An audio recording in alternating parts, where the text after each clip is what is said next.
नमस्कार विद्यार्थी मित्रांनो, जोशना पवार या यूट्यूब चॅनलमध्ये आपल्या सर्वांचे मनापासून स्वागत आहे। आज आपण इयत्ता 10वीच्या वर्गाची विज्ञान आणि तंत्रज्ञान भाग 1 व 2 प्रथम घटक चाचणी प्रश्नपत्रिका संपूर्ण उत्तरांसहित अभ्यासणार आहोत। एकूण 20 गुणांची ही प्रश्नपत्रिका आहे आणि वेळ हा 1 तासाचा देण्यात आला आहे। तुम्हाला जर 10वीच्या वर्गाच्या इतर विषयांच्या प्रश्नपत्रिका अभ्यासायच्या असतील तर आपल्या डिस्क्रिप्शन बॉक्समध्ये इयत्ता 10वी प्रश्नपत्रिका प्लेलिस्ट देण्यात आली आहे, ती प्लेलिस्ट पहा आणि इतर विषयांच्या प्रश्नपत्रिकेचा देखील सराव करा। प्रश्न पहिला अ 3 गुणांसाठी आहे। गाळलेल्या जागा भरा। पहिले विधान, न्यूलँडच्या काळात डॅश डॅश मूलद्रव्ये ज्ञात होती, त्याचा ए पर्याय बरोबर आहे 56। दुसरे विधान, नोबेल वायू हे आवर्त सारणीच्या डॅश डॅश गटात आहे, त्याचा डी पर्याय बरोबर आहे 18। 3. आर अंतराने विभक्त झालेल्या दोन कणांमधील गुरुत्वाकर्षण बल बदलते, त्याचा डी पर्याय बरोबर आहे 1/r²। प्रश्न पहिल्यातील ब प्रश्न, जोड्या जुळवा 3 गुणांसाठी आहे। मुक्तिवेग, त्याचा सी पर्याय बरोबर आहे 2। गुरुत्वीय त्वरण, त्याचा ए पर्याय बरोबर आहे आणि 3. निष्क्रिय वायू, त्याचा बी पर्याय बरोबर आहे हेलियम। प्रश्न दुसरा, थोडक्यात प्रश्नांची उत्तरे लिहा। 3 पैकी कोणत्याही 2 प्रश्नांची उत्तरे लिहायची आहेत 4 गुणांसाठी। पहिला प्रश्न, अभिकेंद्री बल म्हणजे काय? उत्तर, वर्तुळाकार कक्षेत फिरणाऱ्या कोणत्याही वस्तूवर वर्तुळाच्या केंद्राच्या दिशेने बल प्रयुक्त होत असते, या बलास अभिकेंद्री बल म्हणतात। दुसरा प्रश्न, न्यूटनचा वैश्विक गुरुत्वाकर्षणाचा नियम सांगा। उत्तर, विश्वातील प्रत्येक वस्तू इतर प्रत्येक वस्तूला ठराविक बलाने आकर्षित करीत असते। हे बल एकमेकांना आकर्षित करणाऱ्या वस्तूंच्या वस्तुमानांच्या गुणाकाराशी समानुपाती आणि त्यामधील अंतरांच्या वर्गाशी व्यस्तानुपाती असते।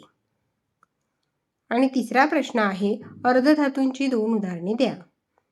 3 पैकी आपण प्रश्न क्रमांक 1 आणि प्रश्न क्रमांक 2 अभ्यासला आहे। आता आपण विज्ञान आणि तंत्रज्ञान भाग 2 ची प्रश्नपत्रिका अभ्यासू। 1. उत्क्रांती म्हणजे क्रमविकास, त्याचा ए पर्याय बरोबर आहे 2. ह्युगो द व्हीस यांच्या तत्वामुळे अचानक झालेल्या बदलांमागील कारण मीमांसा कोणती, त्याचा बी पर्याय बरोबर आहे उत्परिवर्तन आणि 3. गर्भकोशिकांच्या शेवटी 8 पेशी मिळतात, त्याचा डी पर्याय बरोबर आहे। प्रश्न पहिल्यातील बी प्रश्न आहे, व्याख्या लिहा। खालील आकृती पूर्ण करा। 3 गुणांसाठी 3 प्रश्नांची उत्तरे लिहायची आहे। उत्क्रांतीचे पुरावे, बाह्यरूप चित्र, पुराजीव विषयक पुरावे, जोडणारे दुवे आणि अवयवांच्या हाडांच्या रचनेतील साम्य।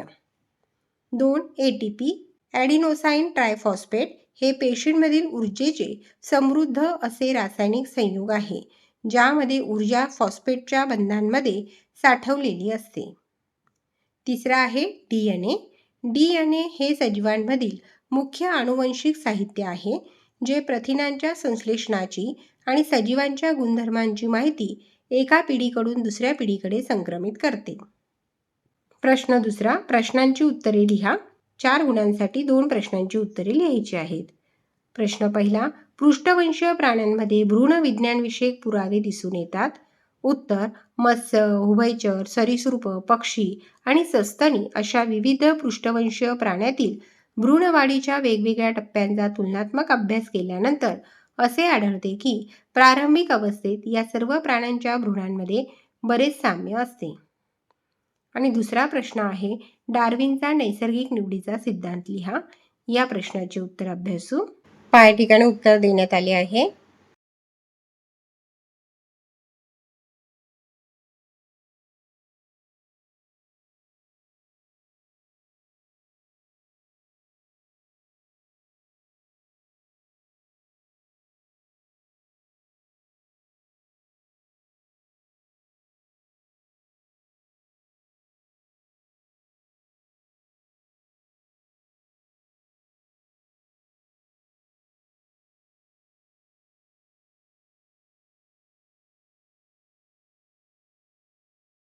तिसरा प्रश्न आहे, लॅगमार्कवाद। पहा विद्यार्थी मित्रांनो, या ठिकाणी आपण इयत्ता 10वीच्या वर्गाची विज्ञान आणि तंत्रज्ञान भाग 1 व 2 प्रश्नपत्रिका संपूर्ण उत्तरांसहित अभ्यासली। व्हिडिओ आवडल्यास व्हिडिओला लाईक करा आणि चॅनलला सबस्क्राईब करून ठेवा, जेणेकरून या पुढचे जे नवनवीन शैक्षणिक व्हिडिओ मी यूट्यूबवर टाकेन त्याची नोटिफिकेशन अगोदर तुमच्यापर्यंत पोहोचेल.